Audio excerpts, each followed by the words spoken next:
ইতিহাস সাক্ষী, লবণে কখনো পোকা ধরেনি, কিন্তু মিষ্টিতে প্রতিদিনই ধরে, আবার পিঁপড়াও ছাড়ে না। মানুষ সোজা পথে চলতে চায় না, বাঁকা পথেই আগ্রহ বেশি।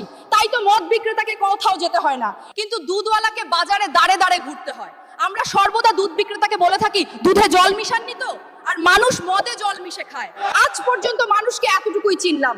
কচু পাতা দেখেছেন নিশ্চয়ই, ওপরে সবুজ আর ভেতরে চুলকানিতে ভরা। ঠিক তেমনি কিছু মানুষ আছে, বাইরে থেকে দেখতে ভীষণ সুন্দর পরিপাটি, কিন্তু ভেতরটা আবর্জনায় ভরা। সাপ দুধ খেয়ে বিষ উগরে দেয়, আর গরু ঘাস খেয়েও দুধ দেয়। সুতরাং দোষটা খাবারের নয়, পার্থক্যটা স্বভাবের। নিজের যোগ্যতা নিয়ে কখনো অহংকার করবেন না। মনে রাখবেন, পাথর কিন্তু নিজের ওজনের জন্য জলে ডুবে যায়। কি আজব দুনিয়া জানেন?